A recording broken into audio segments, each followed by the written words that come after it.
Hi everyone, welcome to a Big Tractor Power live stream from the cab of a John Deere 9420R.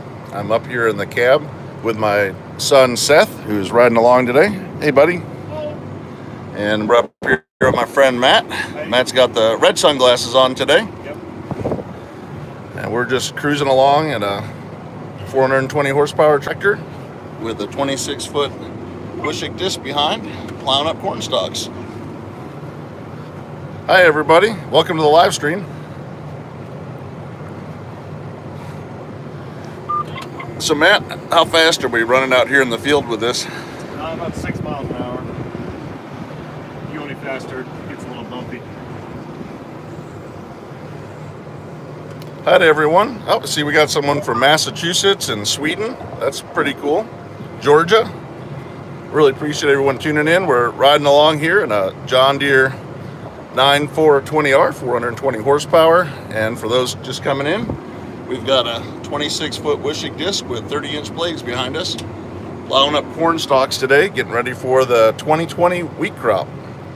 Hello to the United Kingdom. We got another person from Sweden, Kentucky, Missouri, Deutschland, Tennessee, Illinois, and Louisiana. Thanks for everybody for tuning in. Ask any questions that you'd like.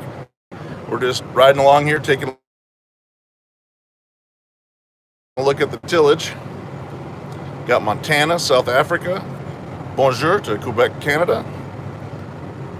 Two people from the United Kingdom. Hi Mark, thanks for watching. I appreciate all your comments. You're one of our top fans, always tuning in. We got Ireland, North Dakota, Nevada. Oh, Matt, we got a question. What is the fuel consumption here on the 9420R? That was one thing I forgot to ask when I was up in the big tractors. Taking a look. So we're consuming 19 to 20 gallons an hour with the tractors out here. Ask any questions that you'd like. We're just making a few passes here. Matt, how many acres a day are you covering with this tractor? About 200, give or take. Well, all right, so Matt's covering 200 acres a day, and I'm going to try to zoom in here across the field. Over there are 5 tractors that are 600. Well, they got the Challenger that's 600 horsepower, and then 4 620 horsepower Deeres. So they're running, and we'll look out the window, and you've got 2 more 9420Rs going along the side, Matt, over this way. So you guys are covering well over 1,000 acres a day with these tractors. Yeah, I think the first day out we did 1,350 acres or something like that. It was a lot of ground in one day. So, I guess how many acres is this field here? Altogether, I'm really not even sure. It's probably close to 1,000, I would say. I think there's 600 in this area, and across the road is probably 400.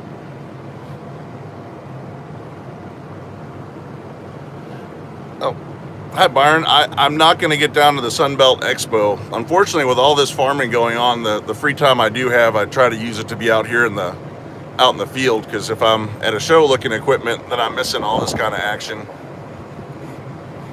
Hello to Northeast Ohio. See if you guys can look out there. You can see 2 9620Rs rolling across there with 34-foot discs. And I think my son Seth would like to say hi. What do you want to say, buddy? I'm going to try to back up here so they can see you. This is honestly, I just feel like at some point that's just gonna drop to the floor or something. At some point, I feel like it's weird. Oh, the camera? Yeah.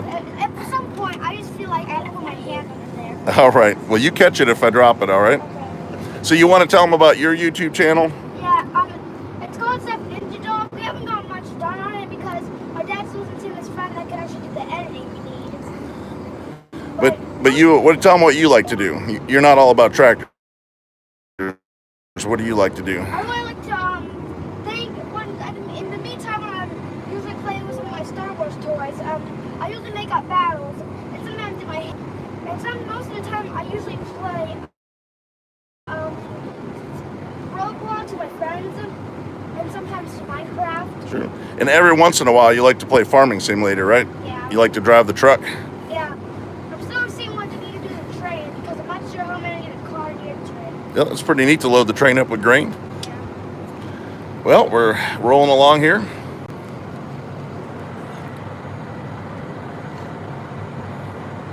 Hello to Austria. Oh, we got a viewer that's cutting soybeans.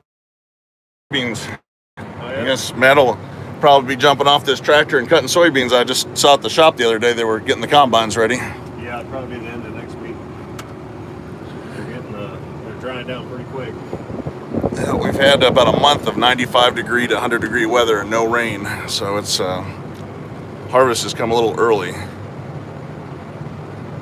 But the good thing about the rain was that we're not kicking up a lot of dust or big chunks with this disc. We got 1 inch of rain on Thursday, and that's really helped mellow this ground out, hasn't it, Matt? Yeah, it was really dry before. That 1 inch of rain really helped. So you got some footage with the GoPro, I guess, to will show us what the chunky ground looked like versus the smoother ground. Yeah, it was really hard to film it at first. You couldn't see anything going on back there, but I got a little bit today. We were disking up some CRP ground that was really grassy and weedy, and they did a really good job up there. That was some good footage, I think. Well, I'm looking forward to seeing it. These Wishek Disks are really impressive in what they do. 30-inch blades back there, just turning over this ground. It really looks like a moldboard plow going out there. Well, feel free to ask any questions. We're just enjoying the ride today. Looks like we got about 108 people here on the live stream right now. Appreciate you tuning in. I know one of the things I wanted to just mention while we're going, a lot of people asked, put up a video yesterday of the 9620RX and showing how it discs and how it uses V-Ripper. The reason the farm likes to disc and not disc and rip this ground is they want that wheat ground a little firmer. They got to go out there and spray over the winter. They'll be spraying this in January and then in early March, and these discs do compact the soil a little bit, but that's what they want. They don't want to sink into this ground to get the sprayers stuck when they're going out there in earlier part of the year. And then also when the combines are cutting, June we get a couple big thunderstorms during the harvest, and when the ground's a little bit harder, they can roll earlier, not have to wait and rut up the field, because they're going to plant soybeans out here on this field next June after the wheat comes off. When I was out here actually walking in the field, you'll see when this is going to happen. Most of the dirt that was being made when it gets plowed over, it actually made a bunch of mountains when it actually were a lot stronger than the rest of the field. Yeah, let's really turn firmer, and then next November when the beans come off out here, then Matt will be out here ripping this field again, and that's when they break up the compaction.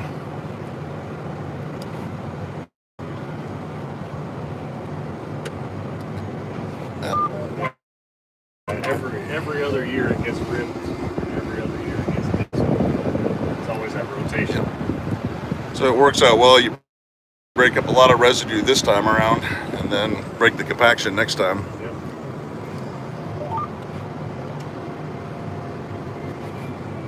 Well, feel free to ask any questions while we're going here. We'll probably do one more pass and get back to filming all the action out here.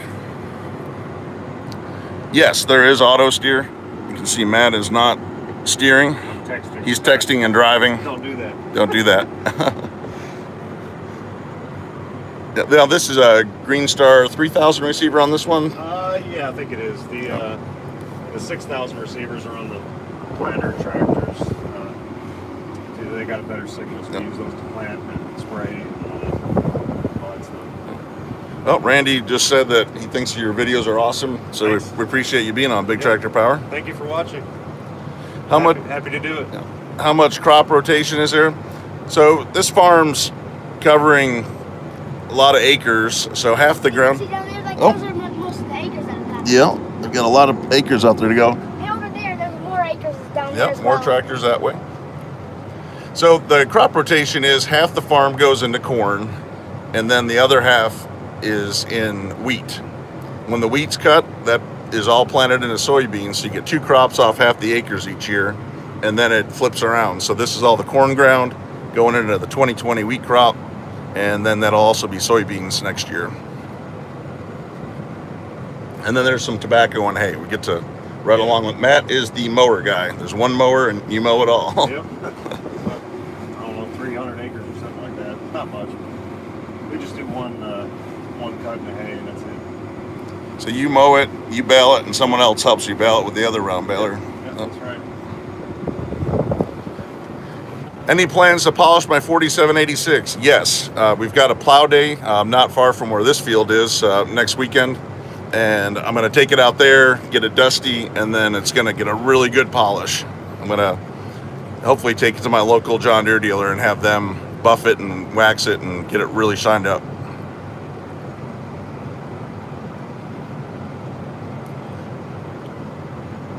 Oh, there was a question if you have a YouTube channel. I do not. I really don't have time. That's why I'm helping you. We appreciate you making guest and cameo appearances here on Big Tractor Power. I don't mind at all. I enjoy doing it, so I just don't have time for my own channel, really. But you are on Instagram. I am on Instagram. You can follow me there. All right. And it's IA Matt. IA Matt 567. All right. Now, my son Seth here, if you want to say hi to everybody, you want to tell him again about your YouTube channel? It's 7-inch dog, and I only have like one video on there for when they were on vacation.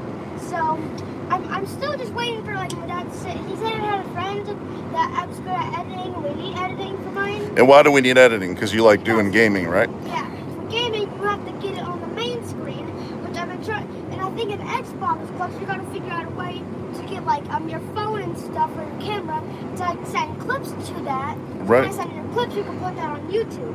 Because you can make clips on Xbox, that's probably in the PC and stuff like that. It's probably have more gamers do it, but we're still trying to find out how we can get the thing linked to the Xbox. Well, it'll be fun when we do. Yeah. Well, thanks for everybody for tuning in. We're having a good time out here disking, and I think we'll make one more round with Matt. And hello to West Tennessee. Yeah, Eddie Matt's doing a great job. He's got a GoPro and just getting a lot of shots that I can't get, and obviously I can't be out here all the time. So every once in a while you get to see a whole fleet of equipment or moving down the road, and that's where Matt's really helping out. Perspective, what it's like to work on the farm. I got some good videos of us doing repairs on stuff too, so you get to see a little bit of that. Yeah, you just have a breakdown every once in a while, right? Not the fun part of operating equipment, but well, I'm always impressed, especially out here, that basically everybody that's driving a tractor also can hop off and fix something if they need to. Yeah, you kind of have to. You don't have a choice. That was a question on the newest video last night. Was there must be a whole fleet of service techs out here to take care of you guys. Yeah, there is. You're the guy, right? Service tech, driver. Yeah. And I think this winter we're gonna kind of feature you working in the shop. You do a lot of welding and things too on the farm. I do a lot of shop work, planter setup. Plus we spray wheat in January, so you can see that too. Oh, hi to Rick in Syracuse, New York. I grew up in Rochester, just down I-90. Yeah, I'm really looking forward to seeing you. You know, I see you sometimes out there, but I don't get too long to see what you're welding. Or I know you'll probably doing a lot of ripper shanks soon. And Yeah. And when I was little, when I was able to sit, I usually sat down here in between this spot looking out the window down when I was little enough, but now I just get trapped when I try to. Well, probably pretty soon you'll be able to drive one of these, right? You think that'd be fun? Yeah, but I can drive one this time, but one of my dad's has sometime. I actually did it one time last year. Was it fun? Yeah. Like I don't think I got a 9-year-old to be able to drive these still. So, you know, Oh, I think. I think like at some point the police are gonna show up and you're like, oh yeah, 9-year-old driving a tractor. Hey, Not totally I did it. serious. I started when I was really young. We'll get you behind the wheel of one of these sometime, all right? Yeah. I would just probably be so scared at some point. You know, like when you can't just steer wheel, you're like, oh no. Well, I'd be nervous trying to get something like this big down the road, so. Well, appreciate everybody tuning in. Ask any questions you want. You can look over here. That's, I think, Hayden, who drives one of the grain carts, running over there. Matt, how many sunglasses do you have? We've seen green and silver Just and the two. Just the two right now? Two right now. All right. Yeah. Mark Seth is 9. Yeah. You want to look out there and see what they're seeing? Sure. All right, Seth's going to take over the camera for a second. So how fast are you driving? Yeah.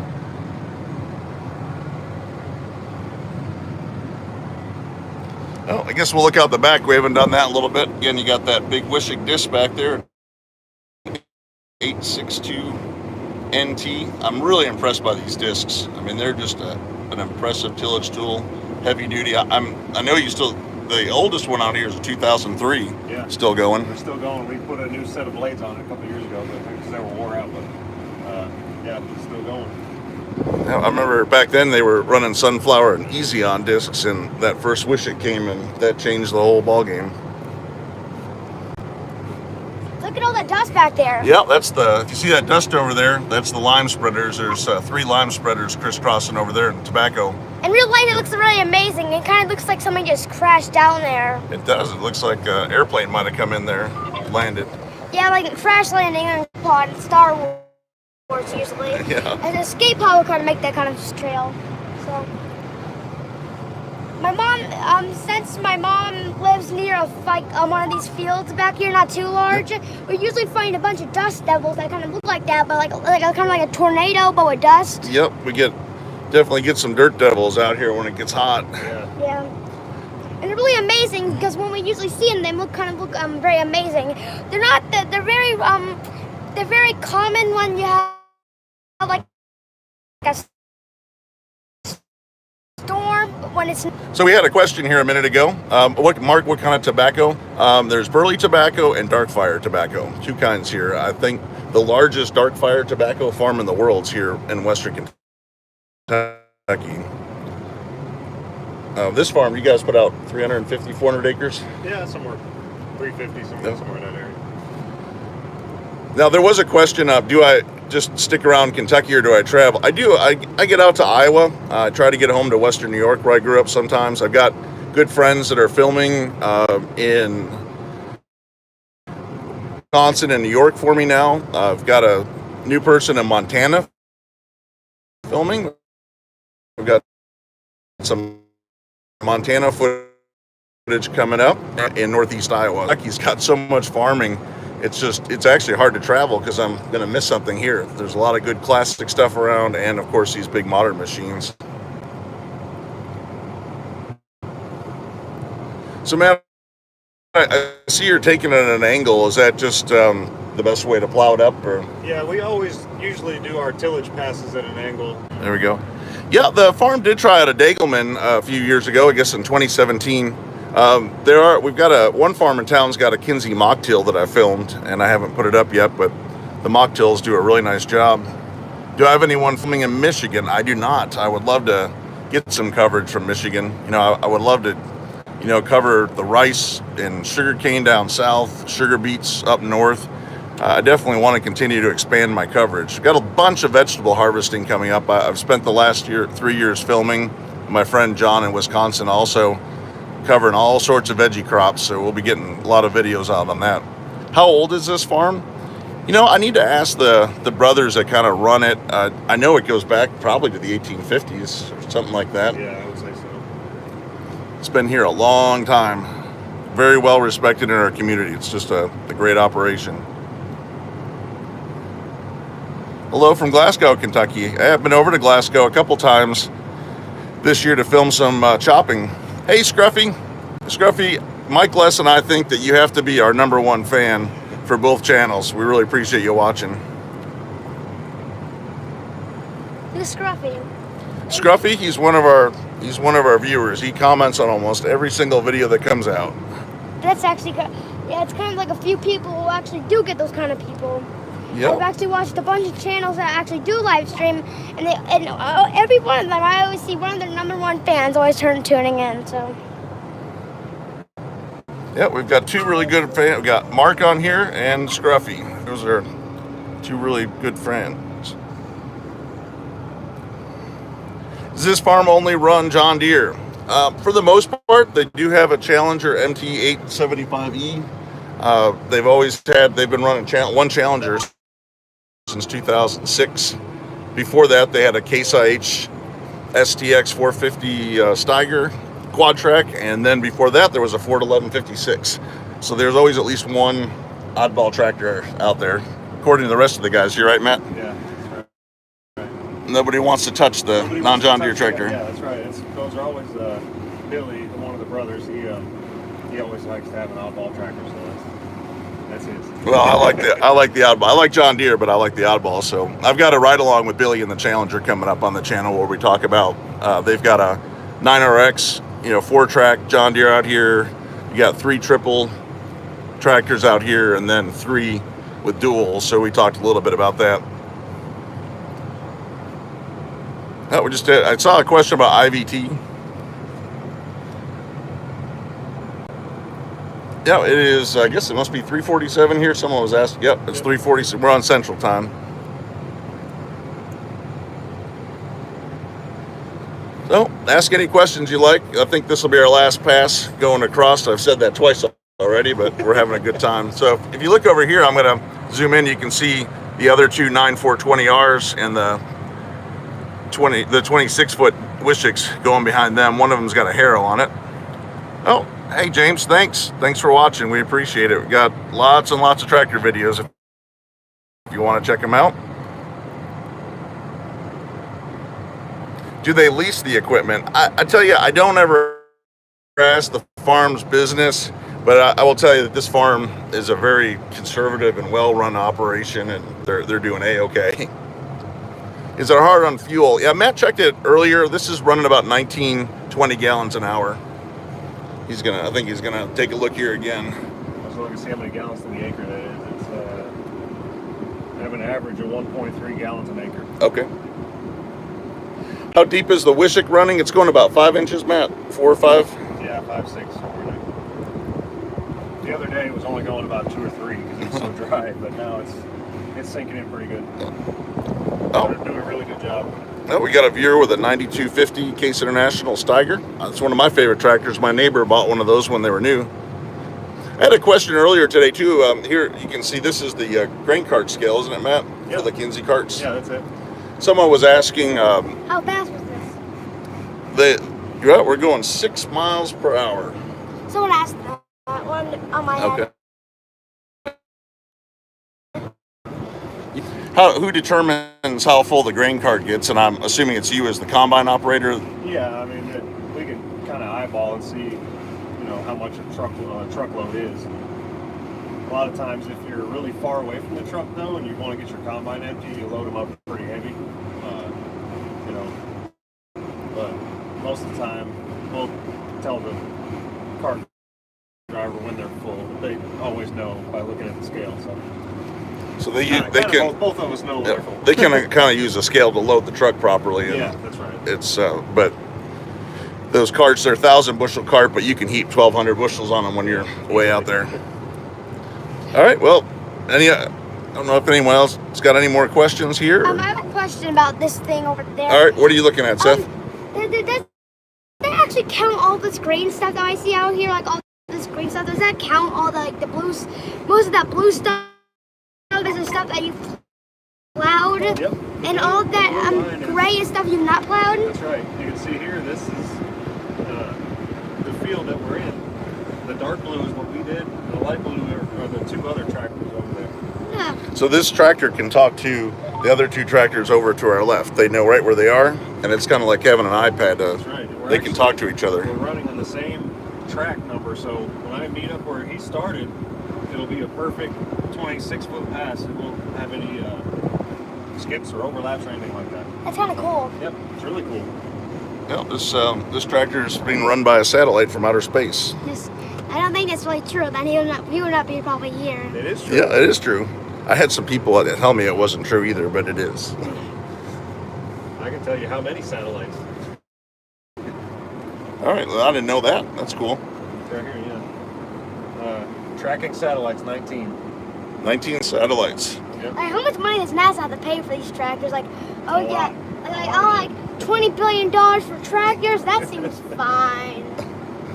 Sometimes it feels like $20 billion for tractors, but I think this tractor is about $400,000 or somewhere But I mean in there. by satellite. Yeah. I mean by satellites. That's a lot of money. Yeah, there's probably $1 billion worth of satellites helping us out today here. Our power line. 89 degrees. Oh. It's 89 degrees today. So we're in a 420 horsepower tractor, and if you can see the dust across the driveway here, there are 5 620 horsepower tractors working over there on that horizon of the woods. And the cool thing was I got to film all 5 of them. They all rolled into the field at once, and they were really nice. They all lined up and made a V coming across the field, so that's going to be a cool video. It's hard to get these tractors lined up because they're much more efficient when they kind of pick a section and just plow up their own area of the field. Well, Seth, you want to... Oh, let's see. Hey, thanks for everybody watching. So I think we're going to wind up here. Seth, you want to say goodbye to everybody? Bye. All right, they'll check you out on Ninja Dog. Tell me again what it is. It's like a video game channel. Seth Ninja Dog. Seth Ninja Dog on YouTube. So if you want to check it out, we'll be getting some videos up there for Seth. After this, we'll probably make like a video when we get home because just to make sure, you know. Yeah. We'll say hi to our friends. Yeah. So, well, Matt, thanks a lot. I know we got a lot of footage coming from you. Thank you. And we'll have a lot more videos. Bye. Hey, Caden. I think Caden rode with you, didn't he? Yeah. Yeah, comes up from Alabama. Yeah, he rode the combine a few weeks ago. Hi to Poland. All right, everybody, thanks for tuning in. And bye. Thanks for watching Big Tractor Power. Thanks, Sweden. We Bye. appreciate it. Yep, I really appreciate you watching from Sweden, and you're also one of our top fans. So again, thanks everybody. Glad you could ride along, and lots more tillage on the way. Big air seeding with wheat coming up and soybeans. Talk to you later. Bye.